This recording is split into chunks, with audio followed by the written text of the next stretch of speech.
আমাদের ভিডিওটা প্রথম থেকে শেষ অবধি দেখবেন এবং আপনাদের জন্য শেষে একটা প্রশ্ন থাকবে, সেটার উত্তর কমেন্টে জানাবেন এবং আমাদের চ্যানেলটাকে সাবস্ক্রাইব করে রাখবেন যাতে এরকম ভিডিও পেতে দেরি না হয়।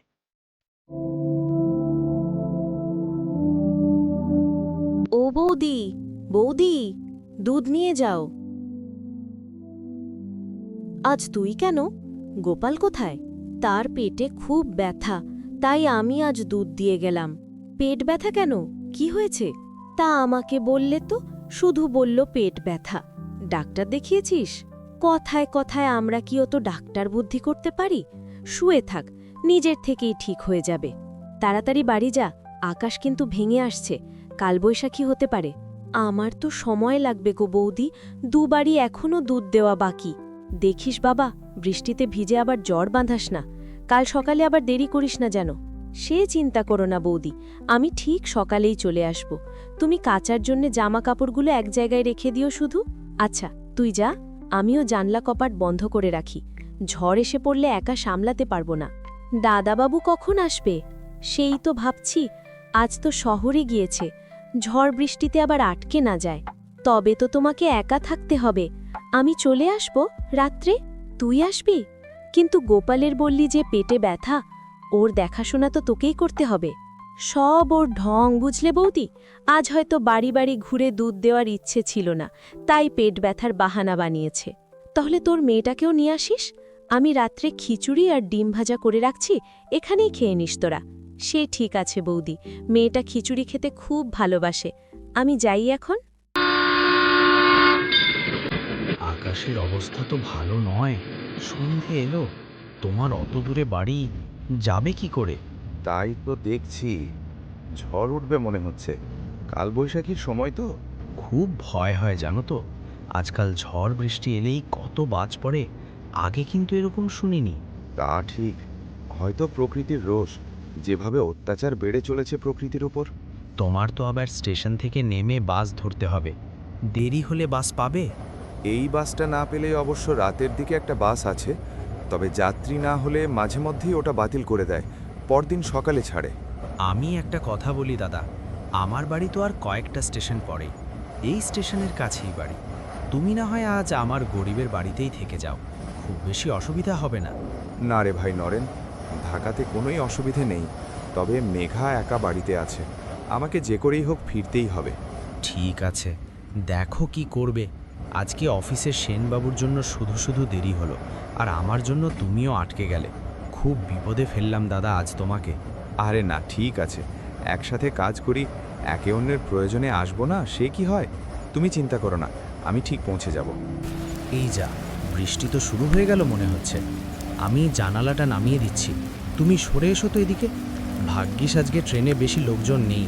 রাতের দিকে এই লাইনে এমনিতেই ভিড় কম হয়, আজ তো আবার আকাশ ভেঙে আসছে।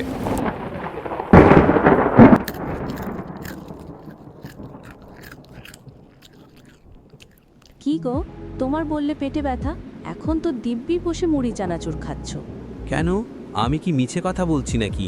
পেটে ব্যথা ছিল তো, রাম ব্যথা, এই একটু আগেই বেশ কমে গেল। ব্যাস, আর সাথে সাথেই চানাচুর খাওয়ার কথা মনে পড়ল। সব বুঝে আমি। আচ্ছা, এই নাও মুড়ি খাও। না, তুমিই খাও।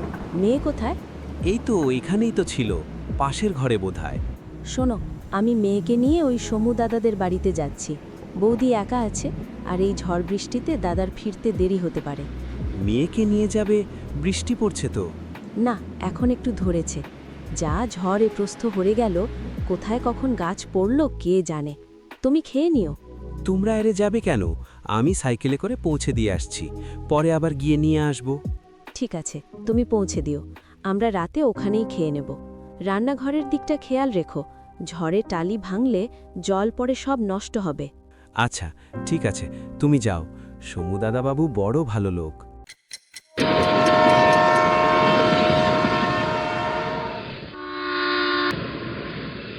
ও ভাই, যাবে? কোথায় যাবেন? এই ঝড় বৃষ্টিতে বেশি দূর কিন্তু যেতে পারবো না। বেশি দূর নয়, ওই বাস স্ট্যান্ড পর্যন্ত যাব। রাতের বাসটা আমায় ধরতেই হবে। Bus stand? বসুন।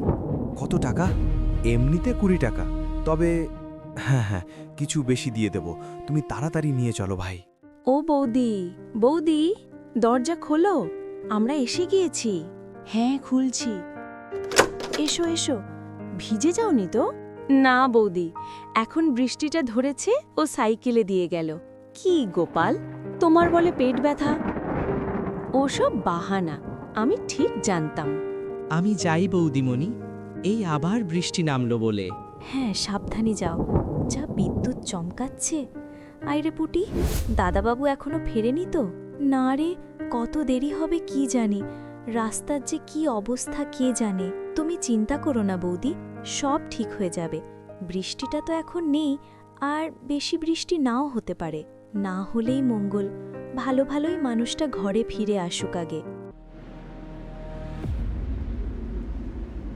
এই নিন বাবু, এসে গেছি।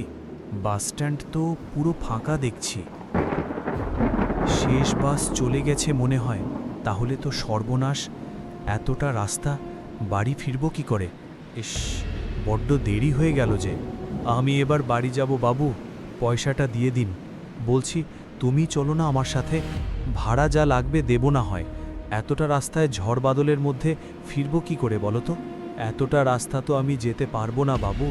এখান থেকে আমার ঘর যে অনেকটা, আমাকে ছেড়ে দিন বাবু।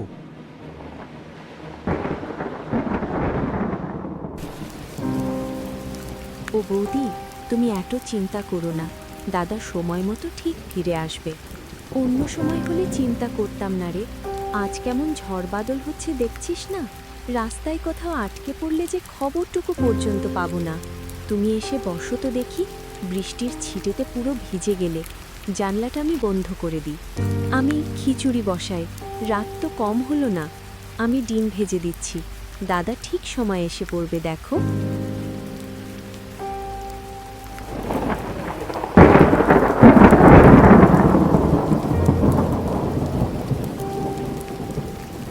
কে? ও তুমি? তুমি তো চলে গেছিলে। আপনাকে এই দুর্যোগের রাতে একা ফেলে যেতে মন মানছে না বাবু। তুমি ফিরেই যাও না হয়। তোমার বাড়িও তো অনেক দূর বললে। দূর বটে, তবে বাড়িতে তো কেউ নেই, না গেলেও কেউ চিন্তা করবে না। ভাবলাম আপনি এই ঝড় বাদলের রাতে একা একা এতটা পথ যাবেন কি করে। সে আমি যেভাবে হোক চলে যাব। না বাবু, উঠে পড়ুন রিক্সাতে। কেমন বাজ পড়ছে দেখছেন না, বৃষ্টিটাও বাড়ছে। মানুষ হিসেবে আমার তো একটা কর্তব্য আছে নাকি?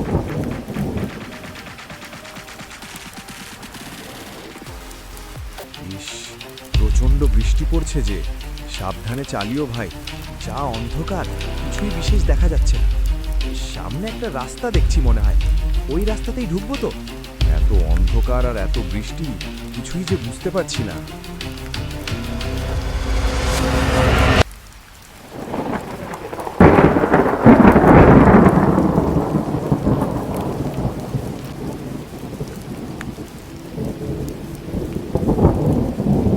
মনটা ভারী কুগাই ছেড়ে লতা, একবার বাইরে বেরিয়ে দেখব নাকি রে? বাইরের অবস্থা দেখেছ, ঘুটঘুটে অন্ধকার, আর এই বৃষ্টির মধ্যে যাবে কোথায়? মানুষটা এখনো যে ঘরে ফিরল না। যা বৃষ্টি হচ্ছে, কোথাও হয়তো আটকে পড়েছে। দাদা অফিসেই আছে হয়তো, কি জানি। আমার মনটা বড় উতলা হয়ে আছে। খেপেছ নাকি? এই অন্ধকারে একলা বেরোবে তুমি? আমার আর ঘরে মন টিকছে না রে। ও বৌদি, এরকম উতলা হয় না। এই অন্ধকারে তুমি কোথায় দাদাকে খুঁজবে বলো দেখি? এই বৃষ্টিতে রাস্তায় সাপ বেরোয়। এত রাত হয়ে গেল, এখনো তো মানুষটার আসার কোনো নামই নেই। এত চিন্তা করো না বৌদি, এই তো একটু পরেই ভোর হবে। তখনও যদি দাদা না আসে, তখন খুঁজতে বেরোবো। আর পুটির বাবাকেও ডেকে নেব, ওর তো সাইকেল আছে।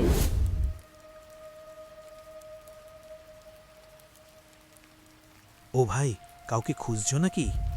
একটা বাড়ি খুঁজছি, তবে ঠিকানাটা ঠিক জানি না। এই দাদাবাবুর বাড়ি। আরে, এই যে সমু দাদাবাবু। সর্বনাশ, কি হয়েছে ওনার? আমার রিক্সা করে আসছিলেন, রাস্তায় বৃষ্টিতে দেখতে পাইনি, একটা গর্তে পড়ে রিক্সাটা উল্টে যায়, দুজনেই পড়ে যায়। ওনার পায়ে বড় লেগেছে, আমার এই অল্পটুকু কেটে গেছে আর কি। চলুন চলুন, আমি ওনার বাড়ি নিয়ে যাচ্ছি। চল লতা, গোপালকেও ডেকে নেই, বৃষ্টি তো ধরেছে। হ্যাঁ বৌদি, চলো, ছাতাটা নিয়েই আসছি। দেখ তো কে? এ কি, তুমি এত ভোরে? তোমাদের নিতেই তো আসছিলাম, পথে দেখি এই কাণ্ড। পায়ে সমু দাদাবাবুর খুব লেগেছে।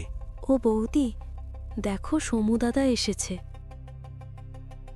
কই, কোথায়? তুমি অনেক উপকার করেছো ভাই। এই যে আমার কর্তব্য বাবু, এবার আমি যাই। সত্যি, কাল আপনি না থাকলে যে কি হতো। আমিও যাই এখন, বাড়ি বাড়ি দুধ নিয়ে যেতে হবে।